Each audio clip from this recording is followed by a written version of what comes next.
Hello, my name is Reg Atkinson and I am the Messiah. You don't believe me? Well, I can't say I blame you. I'm struggling with the idea myself.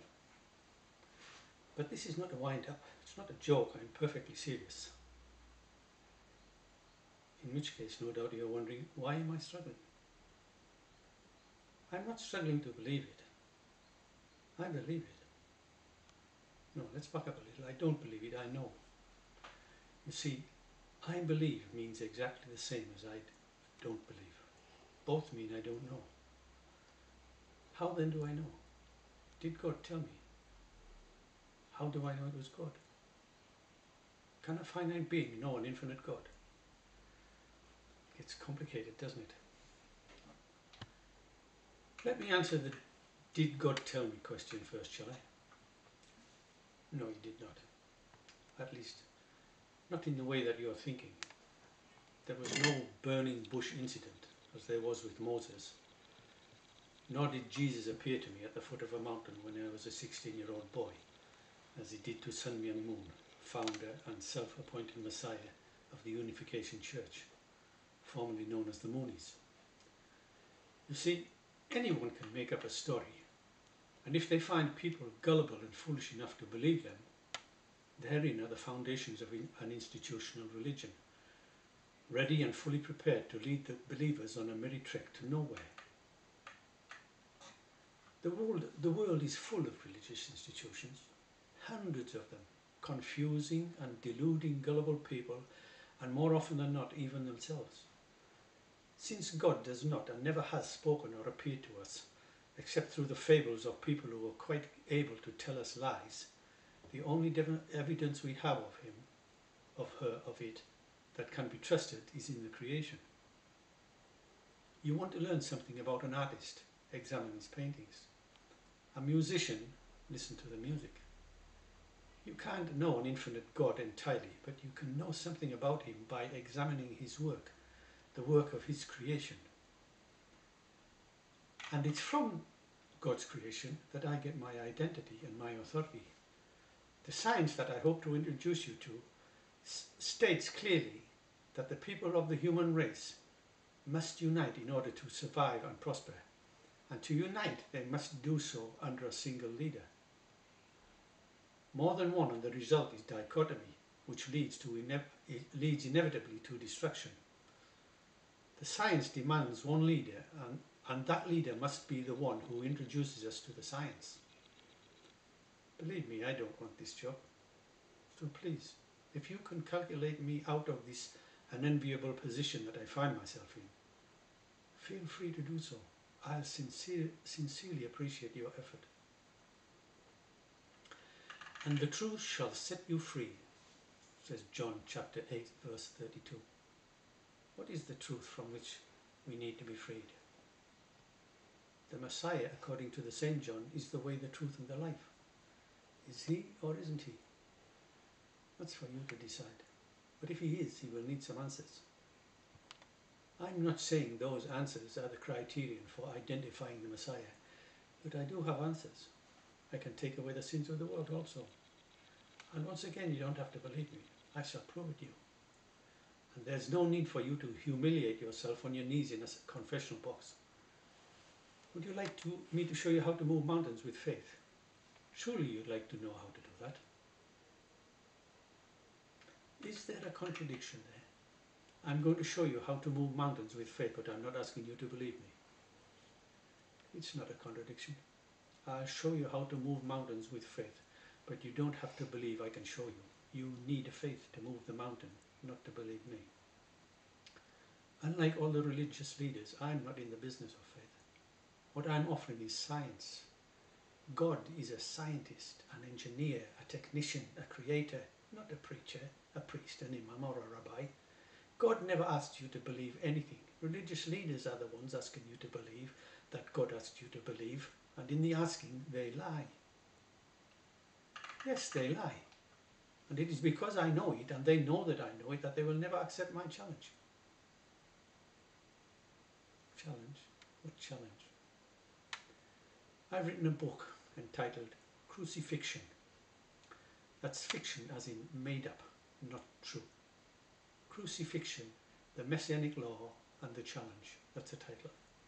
The cover claims that the Messianic law is the greatest scientific discovery of all times. It's the reason why I wrote the book.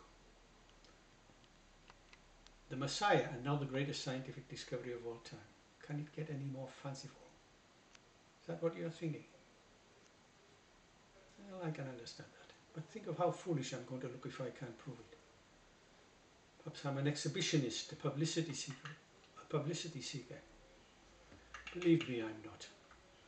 I don't drink, I don't smoke, I'm too old to be a Lothario. My children are all grown up, well educated and quite able to look after themselves.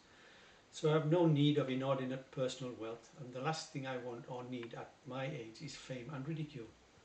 The reason I am doing this, if it isn't obvious, is because someone or something has laid this burden on me, and I can't extricate myself from the predicament it has placed me in. Someone, something, laid this on me. Could it be God? That's exactly what it is. How do I know? Which God? See your point. Trust me, there's an explanation. But first I need for you to read my book. Will you do that? This is just a ploy to sell books. Could be. But you'll never know until you read it. And at least you'll get a book which I've gone to the trouble of writing. A book that I am claiming is the science that will lead us to the plan for Paradise Earth. So if you can afford it, and if you can afford to throw the cost of that book away to a crackpot who claims to be the Messiah, can I ask you to do it? Surely it won't be the first book you bought that turned out to be a disappointment. So go on, take a chance. If I'm lying, you've lost the price of a book. But if I'm not lying, think about it. Forgive me for charging for the book. I hate having to do so. In Paradise Earth there will be no monetary system. The monetary system is apartheid. It is deplorable and grossly unfair. And the Messiah has the plan to abolish it. But until we implement that plan, we have no choice but to operate within the rules that it sets down. In other words, I need money to print, publish and promote my book. You need money to buy it. That's how it works. And do remember, if you can afford to buy my book, you are better off than most other people living on this planet. Does this mean God is unfair? No. How can he be fair when some have money and others haven't? Some are suffering and others aren't. God is absolutely fair, not an unfair spiritual cell in his entire being. Again we ask, how can he be fair when some are suffering and others aren't? Read the book. The Pope is the one telling you that God is infinitely loving, merciful and fair. Then he threatens you with eternal and infinite punishment for not believing him. I, on the other hand, have a perfectly logical explanation with no threats. The world needs a Messiah to unite us all. Until we have one, we will go on fighting, destroying and generally tearing our world apart. Is this Messiah me? That's for you to decide. You see, there is one being in the creation who is infinitely more important than the Messiah. I call that being the Lord of creation. And you know what? You already know that being because it is you. Yes, you, singular. The one without whom there can be no God, no Messiah, no creation. You are the only being in the creation that you can know without a shadow of a doubt exists, and you know it because you are thinking. If you didn't exist, you wouldn't be thinking. The existence of everything else depends on your mind to give it value. Close down your mind and the entire creation ceases to exist. You don't understand? Read the book and pass it on to your friends so they can read it also. Then decide for yourself if God is a God of party tricks, walking on water, then disappearing, never to be seen again. Or is he a God of science who has laid out the laws of creation ready and waiting for us to discover and put to good use so that we can build the paradise he always meant for us? We won't be here to enjoy it. That's what you think. The Messiah knows differently. Read the book.